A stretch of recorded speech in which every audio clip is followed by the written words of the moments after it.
Olá, eu sou Antônio Carlos Souza, Tom, sou psiquiatra clínico e sou psicodramatista. Por várias vezes eu tenho me referido aqui de que todas as palavras usadas em psiquiatria no linguajar técnico, todas sem exceção, sejam como diagnóstico, sejam como parte de sintomas, sejam como prescrição, todas elas quase que invariavelmente são usadas no dia a dia com um conceito completamente diferente. Então nós corremos sempre um risco de má comunicação conosco em psiquiatria, que é nós usarmos palavras que as pessoas reconhecem, mas que nós não temos certeza se elas estão escutando ou falando dentro do mesmo conceito que nós as utilizamos. Eu tenho ouvido frequentemente em consultório, como queixa inicial ou como queixa de paciente já em tratamento, duas expressões curiosas. Uma é, eu estou com déficit de atenção. E a segunda é, eu estou com oscilação de humor. Quando as pessoas me dizem isso, se houvesse uma legenda, se fosse uma revista em quadrinho, ou se fosse um desenho que tivesse uma legenda embaixo, invariavelmente o diagnóstico que está embutido na suposição das pessoas é: para déficit de atenção eu tenho um TDAH, e para oscilação de humor eu tenho um transtorno bipolar. Como psiquiatria não é, os diagnósticos psiquiátricos não são diagnósticos que nós denominamos no linguajar técnico categoriais, ou seja, as coisas são ou não são como é no resto da medicina, ou no resto da medicina, ou a pessoa tem um infarto ou não tem, ou a pessoa está grávida ou não está, ou a pessoa tem uma tumoração ou não tem. Existe essa possibilidade de ser e não ser. Ou não ser, aliás. Psiquiatria não. Nossos diagnósticos são o que nós denominamos dimensionais, ou seja, nós temos uma dimensão que vai do claramente equilibrado para o claramente perturbado. Nesse meio é que estão as queixas. Por isso, os diagnósticos psiquiátricos, eles têm que respeitar algumas convenções para poder serem válidos. Essas convenções, que nós denominamos critérios, eles têm que ser respeitados, porque senão aquela denominação que incorpora o diagnóstico, ela estará sendo usada de modo equivocado. Então, por exemplo, vamos começar por oscilação de humor. O que é o humor? O que é o nosso humor? O humor é a resposta que nós temos às nossas experiências. É a qualidade que nós emprestamos a todas as nossas vivências. É aquilo que quando nós nos encontramos com algum e perguntando: e aí, rapaz, como é que você está? Como é que você anda? A resposta da pessoa a essa pergunta traduz o humor. Por exemplo, a pessoa pode responder: ah, rapaz, eu ando muito preocupado com umas coisas que vêm me acontecendo. Ou: ah, rapaz, eu estou muito bem, eu consegui uma promoção, estou ganhando mais, estou no lugar que eu gosto. Ou pode dizer: rapaz, você não imagina, eu estou puto da vida com o que me aconteceu a semana passada.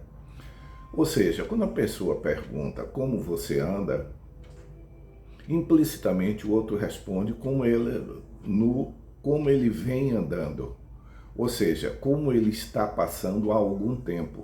Esse tempo não é de muito distante, nem hoje apenas.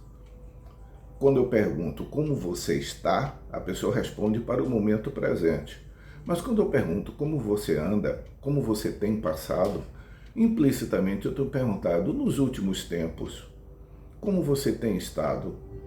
E a pessoa responde dentro dessa suposição. E a resposta é sempre em relação a um tempo de algum tempo para cá, que é um tempo mediado pela nossa experiência de vida, que não é nem muito distante nem muito próximo. O humor, então, é a qualidade que nós temos da nossa experiência, que nós emprestamos à nossa experiência, é o qualificativo das nossas experiências de algum tempo para cá. Ou seja, ela tem uma manutenção. Mas o humor flutua. Por definição, como o humor é uma resposta às experiências, então uma pessoa comum, ela vivencia seu humor, flutua de acordo com algumas experiências mais marcantes. Não é diariamente, não é hora por hora, não. Mas eu posso ter estado na semana passada um pouquinho triste porque eu tive alguma perda. Eu posso ter estado essa semana tendo estado feliz da vida porque algo me sucedeu depois da perda. Isso não é uma oscilação do humor no sentido patológico. É a nossa capacidade de respondermos às experiências com um adjetivo, com um qualificativo. Mas quando as pessoas dizem para mim e para provavelmente todos os outros psiquiatras eu tenho uma oscilação de humor, é como se tivesse implícito que o humor, para ser sadio, tivesse que ser sempre bom. Não é verdade. Pelo contrário, a capacidade de nós sermos seres humanos ricos em experiência é a capacidade de nós podermos qualificarmos as nossas experiências, darmos valor às nossas experiências,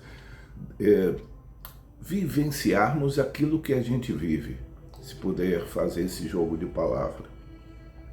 Então, a oscilação de humor, do ponto de vista psiquiátrico, para ser um transtorno bipolar, ela precisa ser consistente no tempo e na intensidade. Como esse canal não tem nenhuma preocupação em se tornar um guia para nada, e sim a intenção é que nós critiquemos e reflitamos, então não vou estipular aqui o prazo, o tempo, mas para que o psiquiatra considere aquela alteração de humor significativa, é preciso que ela tenha consistência tanto em duração quanto em intensidade e desproporcionalidade em relação ao cotidiano da vida da pessoa. A outra situação extremamente comum pela difusão do diagnóstico de transtorno de déficit de atenção e hiperatividade, o TDAH, eu tenho um déficit de atenção. O que é nossa atenção? É a focalização da nossa consciência. Aqui agora, eu estou me dirigindo, estou atento em relação à tela, e vocês que estão assistindo, vocês não estão vendo tudo. Eu sou uma figura e o resto virou fundo. Para todas as pessoas que estão me vendo agora, a minha imagem se sobressai, minha voz se sobressai ao ruído ambiente e a tudo que está em volta. Quem está assistindo no celular claramente percebe isso, que ele está com a focalização da consciência dele está nesse espaço retangular que é o celular. Mas ele percebe que existe um fundo da imagem e existe um ruído ambiente. Então a atenção é essa capacidade que nós temos de restringirmos nosso campo de consciência para tornar mais explícito aquilo que nós estamos percebendo, para tornar mais nítido aquilo que percebemos.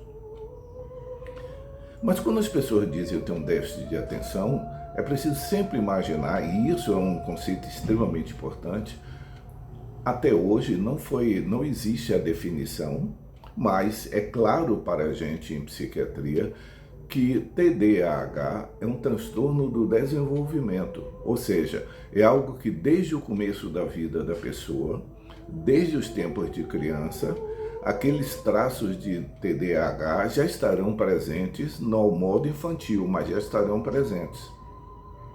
E permanecerão ao longo da vida, mudando de acordo com as experiências de vida e as demandas que a vida nos traz, vão modificando o que acontece. Mas é um jeito de ser. Meu jeito de ser como Tom, como Antônio Carlos, é o mesmo, muito provavelmente, desde a infância. À medida que eu fui crescendo, eu fui adequando às demandas, eu fui mudando, mas a essência do comportamento não mudou. No TDAH, é algo que a pessoa tem. Então, o diagnóstico do TDAH em adulto, implicitamente e explicitamente, precisa ser demonstrado retrospectivamente em relação à infância. Ou seja, nós precisamos recuperar a história da pessoa, contada por ela e por quem puder, porque O diagnóstico no adulto pressupõe que, se a criança houvesse sido examinada ao tempo de 6, 7, 8, 9, 10 anos, provavelmente já teria tido o diagnóstico de TDAH. Então, o que nós estaríamos encontrando hoje é uma sequência de algo que surgiu com ela, não brotou depois. Mas vamos imaginar que uma pessoa tem uma queixa de déficit de atenção em adulto, mas a história dela nada tem a ver com a história de TDAH. Portanto, a pessoa não pega, falando numa linguagem corriqueira, as pessoas não pegam TDAH. As pessoas vêm trazendo ao longo da vida e vai mudando de acordo com as circunstâncias, as apresentações. Mas vamos imaginar que a pessoa tem uma queixa mesmo de atenção. O que pode modificar a atenção da pessoa? Basicamente, os estados de humor. Para todo ser humano, aquilo que nos interessa é sempre muito mais fácil perceber e fazer. Para todos os seres humanos, aquilo que não nos interessa é sempre mais difícil perceber, fazer e guardar, já que a nossa memória, o registro que nós temos de nossas vivências, ela depende da nossa capacidade de percebermos as coisas. Ou seja, o primeiro estágio da memória é a atenção. Tudo que perturbe a atenção, tirando o TDAH, esse estado de humor, basicamente a ansiedade e o humor depressivo. Porque a atenção da pessoa está tão dispersa ou está tão focalizado no objeto da ansiedade dela. Vamos imaginar uma pessoa que esteja preocupada com um diagnóstico. Enquanto ela está assistindo esse vídeo aqui, ela está preocupada com algum diagnóstico clínico, ou seja, 2/3 da atenção dela estará focalizado no assunto pessoal que ela vem guardando, e 1/3 talvez está voltado para esse tema daqui que nós estamos tratando. Posteriormente, quando ela for falar desse vídeo, ela vai dizer, puxa vida, mas minha memória está péssima, eu me lembro que Tom falou alguma coisa de focalização, mas não me lembro o quê. Ou seja, ela perceberia um conteúdo mais genérico que esse, entre aspas, 1/3 da atenção pegou, mas os 2/3 da atenção dela que estão centrados na preocupação dela, ela não lembraria. Por quê? Porque o foco da atenção dela estava mais na preocupação, mais na atenção do corpo dela, do que nos objetos em volta. Então, uma pessoa ansiosa tem a desatenção que aparentemente é similar à desatenção do TDAH. Os motivos são diferentes. A cabeça de uma pessoa que tem ansiedade, em geral, está focalizada numa pré-ocupação ao pé da letra, numa ocupação antecipada de algum problema vivencial. Na cabeça de quem tem TDAH é a multiplicidade de interesse, é exatamente o oposto. Enquanto que uma pessoa preocupada está centrada em algum objeto que lhe traz preocupação, o TDAH, a pessoa que tem TDAH, tem uma multiplicidade de interesses tão grande naquilo que está em volta, que ela não consegue parar a tempo em cada um. A queixa final vai ser a mesma, eu tenho uma desatenção, mas as razões são outras. No humor depressivo é por outra razão, é pela apatia ou pelo desinteresse que o humor nos traz em relação às vivências cotidianas. Então, uma pessoa que não se interessa por algo não terá extrema dificuldade dela se recordar. Então, eu gostaria que vocês ficassem atentos para que todas as palavras que são usadas em psiquiatria, é sempre importante, quando algum psiquiatra se referir para você, você sempre pergunte, não admita, não pressuponha que você conhece o que ele disse, porque você conhece, muito possivelmente, você conhece a palavra, mas você não conhece o conteúdo, que nos é muito caro. Eu espero que haja sido útil para vocês.